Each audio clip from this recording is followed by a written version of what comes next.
Hi everyone, and welcome back to the channel. Today's video is going to be a little bit different as I was recently on a trip to Turkey where I visited Istanbul and Cappadocia. I wanted to test how well the Xperia 1 Mark V can function as a vlogging camera. I only used the device along with the vlogging kit from Sony, which includes the Bluetooth controller slash grip slash tripod, along with the vlogging monitor, which works exclusively with Xperia devices, I believe starting with the Xperia 1 Mark IV. All the footage you're about to see, including this one, was captured with Xperia 1 Mark V, and I will be giving commentary as to why I chose the settings that I chose to capture each clip. And in certain cases, I use manual mode, in certain cases I use automatic mode, but the idea is to have some intention behind your shots. It's not always practical to just spray and pray, especially when you want to have your clips match each other in terms of exposure and color. So with all that out of the way, please enjoy the video. Please leave your comments and your feedback. The idea is to have a positive discussion and a fruitful discussion as to how to better improve all of our skills when it comes to smartphone photography. And hopefully you get to get a little bit more out of your Xperia in ways that maybe you hadn't thought of before. Thanks again for visiting. Please enjoy the video. Before getting to the heart of the video, I wanted to remark that all of the captured footage was shot in the FL Creative look. This gives a filmic look to the footage by toning down some colors while enhancing the sky, greenery, and contrast. As most of my footage was shot during the day, I prefer this look versus the standard setting. Of course, this is a matter of personal preference, but I invite you all to play with the creative looks to get some inspiration on the mood you're trying to achieve. I'd also like to point out a limitation when setting ISO to auto in the Video Pro app, and that is access to auto exposure compensation. Ideally, you want to have your shutter speed set to double the frame rate, but that isn't possible in bright environments without a neutral density filter. This is where AE compensation comes into play. AE compensation is only available when ISO is set to auto, which allows for finer control of exposure. This is crucial in bright environments where adjusting shutter speed in manual mode is the only option to cut down the light hitting the sensor, which can result in big step changes to the overall exposure. If you can't control the light source, it may be best to leave the phone in auto mode and let it decide what it thinks should be the proper settings. Thankfully, while recording, you can adjust the AE value just in case the histogram isn't exactly where you would like it to be. Okay, so here we are at our first location. Shutter speed and ISO are set to fixed values to control exposure changes. When in auto, one thing to consider is how Xperia meters exposure. When recording, the Xperia will meter exposure based on what is currently in focus. If faces section is enabled, well, faces will be prioritized. Otherwise, the phone will focus in the center of the frame. If an area has light and dark regions, such as this one, it can be jarring to have your footage show the phone compensating for exposure various times throughout. In my opinion, it's best to plan the shot first so that suitable shutter and ISO values can be set. Any under or overexposed footage can be fixed in post. In such cases, it's best to slightly underexpose as it's easier to recover the shadows than highlights. If you notice, the footage of the mosque is rather shaky since I disabled the electronic stabilization. I did this because it can cause noticeable image blurring under certain conditions, such as when recording fast-moving objects or at low shutter speeds. The latter didn't apply to that clip, so shame on me for getting it wrong. Regardless, it was a good opportunity to test how well I can stabilize my phone while walking. When using stabilization, just remember that it introduces a crop to your footage, and even more so when using high-quality stabilization. Of course, with stabilization turned on, there is a marked reduction in shakiness, which is typically the desired look for vlogging setups, which you can see here. Alright, so here we are in Sultanahmet Square. It's one of the main tourist attractions within Istanbul city. It's within the Fatih district of Istanbul. It's one of the main tourist attractions. There are many restaurants, there are many bars, but really this popularity is due to the fact that it has many historical attractions such as various obelisks and the world-renowned Sultanahmet Mosque, also known as Sultanahmet Cami in Turkish. Expect many visitors, many tourists, especially during high season. But it's beautiful here, and more than anything else, it's very serene because being just the fact that we are next to a mosque, so people are very respectful of the area, especially during prayer time.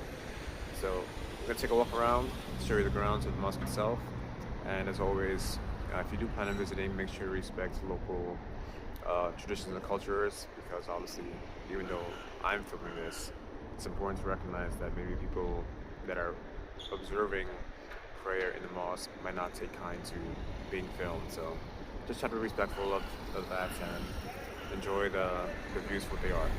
See you guys soon. So really quickly, this comparison is meant to showcase how the Xperia tends to favor contrast, but not trying to overly boost shadows or radiant highlights. Most other phone OEMs aggressively control for crushed shadows or clipped highlights, which tend to flatten the image considerably. I personally prefer Sony's approach, but if I do need to make adjustments in post, the footage holds up well. The point is that overly worrying about proper exposure can come at the expense of the mood of the recording, so don't stress it. Anyway, here is some audio recorded with the rear-facing microphone.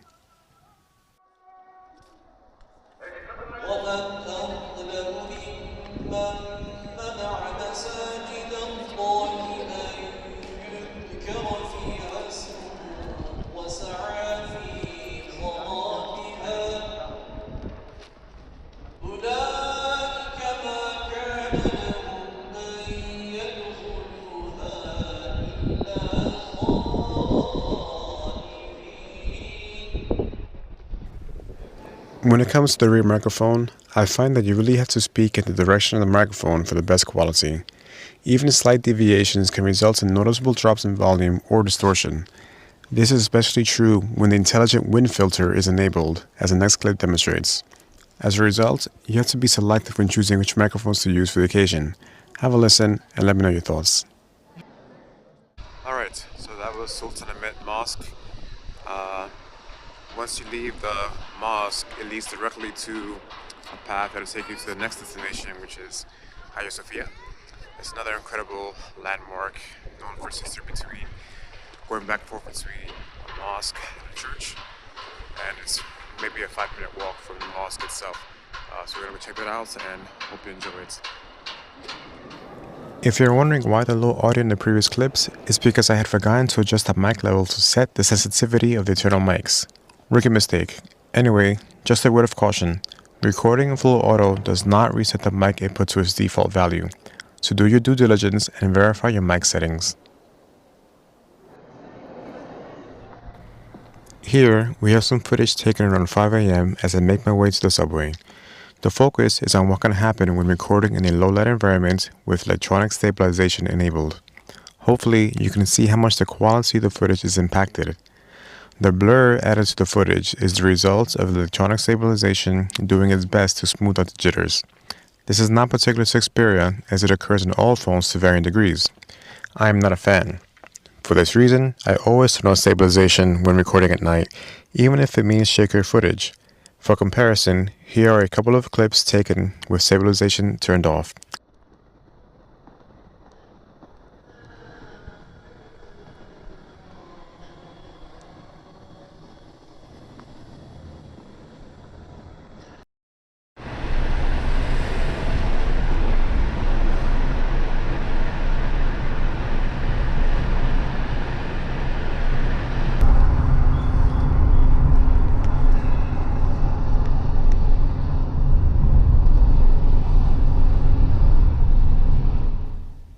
Moving on to the telephoto, it's clear that Sony really dropped the ball on this camera. In anything but the brightest conditions, footage can be very soft and low detail. Shame on Sony for not updating this module on the Xperia 1 Mark 7. Of course, you work with what you have, so let's see what we can get out of the sensor. Although the telephoto is nowhere near class leading, you still can take advantage of the two main benefits of using an optical telephoto zoom. One is that the distortion seen using the main camera's 24mm is largely reduced, giving your footage a much more true-to-life proportionality. Secondly, there's a nice compression that occurs in the foreground and the background that makes the background appear much bigger than it would be when using the ultra-wide or the wide-angle lens. And here's a shot I've taken of my friend to kind of prove that point. In this scene, my friend stayed in the same position as it took shots with the main camera and the telephoto lens. Although the main camera is much sharper, the compression of the zoom gives the impression of being up close and personal with the balloons. Ultimately, it comes down to the feeling you want to express, and in this case, I'd go with the telephoto.